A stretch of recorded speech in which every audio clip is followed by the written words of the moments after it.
I welcome you all to this video session on applying different methods of battery charging with proper care and maintenance. First, let us understand what is a battery. A battery is a device that stores energy in the form of chemicals and convert it into electrical energy when we require. It is just like a water tank that stores water for later use. In the same way, battery stores energy and produce electricity when we require. Batteries can store only DC, not AC, because DC is always steady and constant, whereas AC changes its direction and magnitude with respect to the time. A battery is made up of group of cells connected together. It is just like a school has many classrooms. In the same way, many cells are connected together to make up a complete battery. Unit of battery. The unit or capacity of battery is always measured in ampere hour AH. Ampere A tells us how much current flows.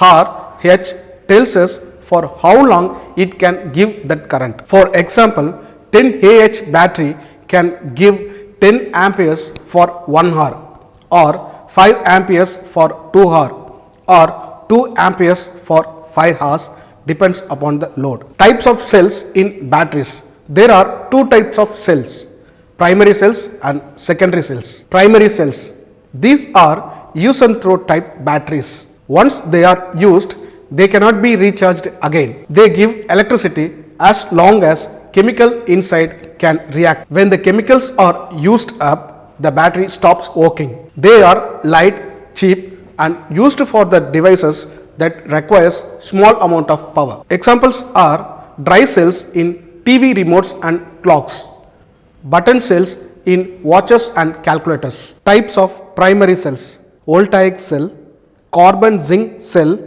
alkaline cell, mercury cell, silver oxide cell, and lithium cell. Secondary cells, these are rechargeable batteries. When they become empty, we can connect the battery to a charger. This charger sends current to the battery and restore the chemicals inside. They can be used for many times before they wear out. They are costlier than primary cells, but it is used in the application where more power is required. Examples are lead acid batteries in cars and trucks, lithium ion battery in mobile phones, laptops, and power banks, nickel cadmium batteries in emergency lights and cordless tools. Terminals of batteries. Batteries are made up of cell.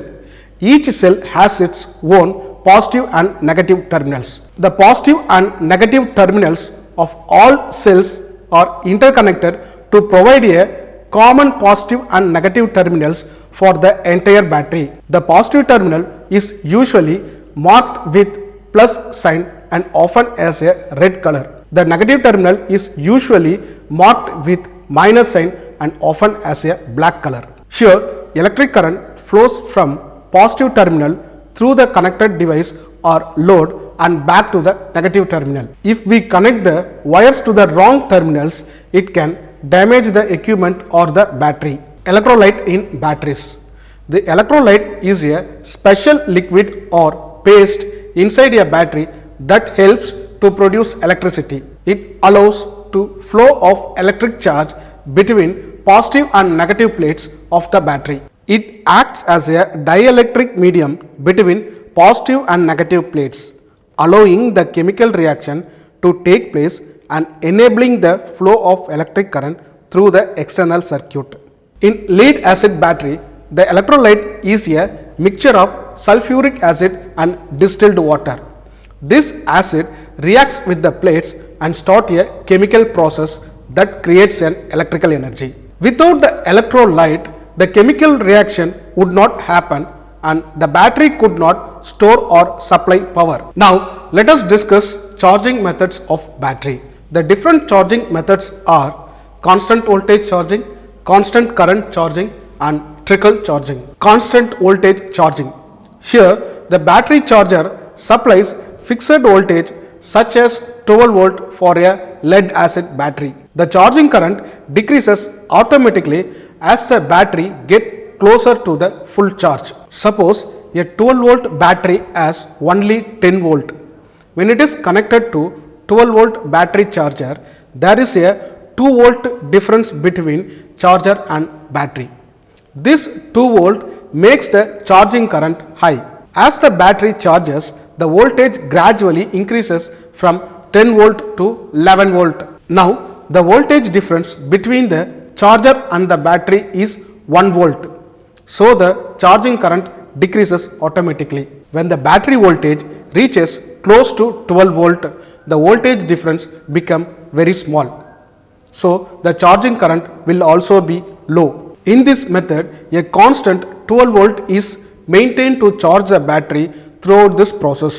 Hence, it is called constant voltage charging. Applications commonly used in automotive alternators and UPS systems. Advantage: prevents overcharging once full voltage is reached. Constant current charging. In this method, the battery charger supplies a steady current and the voltage rises gradually during the charging. Suppose a 12 volt battery is low at 10 volts.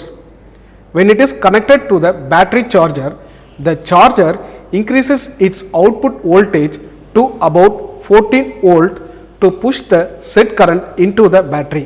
As the battery charges, the voltage level gradually increases from 10 volt to 13.8 volt. The charger keeps adjusting its own output voltage so that current remains constant for the whole time. The charger stops or switches to another mode when the battery reaches the required voltage level. Application suitable for nickel cadmium and nickel metal hydride batteries. Advantages: quick charging, simple and predictable charging time. Trickle charging. Trickle charging is the method of charging a battery very slowly using a small amount of current. All the batteries naturally lose some charge over time, even if they are not connected to any circuit. This is called self-discharge. Trickle charging compensates for this loss by adding small amount of current continuously. Its purpose is not to fully charge a dead battery, but keeping a battery topping up so it does not lose charge over time. Applications used in standby batteries such as emergency lighting and security systems. Advantage: keeps the battery ready for use without frequent deep charging. Now, let us discuss how to check the battery is charged. Set the digital multimeter to DC voltage mode. Connect the red probe to the positive terminal and black probe to the negative terminal of 12 volt battery. Observe the multimeter display. If the display shows 12 volt or less, the battery is low and needs charging. You can also use moving coil voltmeter to measure the battery voltage. To check the battery using hydrometer, open the battery cap carefully and insert the hydrometer tube into the first cell. Squeeze the bulb to draw the electrolyte into the hydrometer until the float inside is freely suspended. Read the specific gravity value shown on the float scale.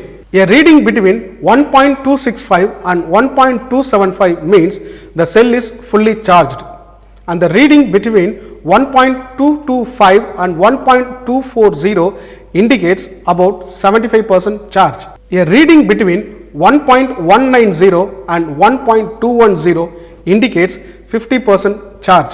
If the reading is below 1.150, the cell is fully discharged and needs charging. Repeat this process for each cell to ensure the battery is in good conditions. In a fully charged battery, more sulfuric acid is present in the electrolyte, making it denser. So, the specific gravity is higher. As the battery discharges, sulfuric acid is consumed and water content increases, making the electrolyte less dense. So, the specific gravity drop downs. Care and maintenance of lead acid batteries. During charging and discharging, some water content is lost as it turns into hydrogen and oxygen gases. So, always check the water level of the battery and maintain it properly only using the distilled water. Keep the battery terminals clean and tight. If there is any white powder or rust around the terminals, clean it and apply petroleum jelly. Charge the battery properly. Do not allow it to become fully empty before charging. Never overcharge the battery.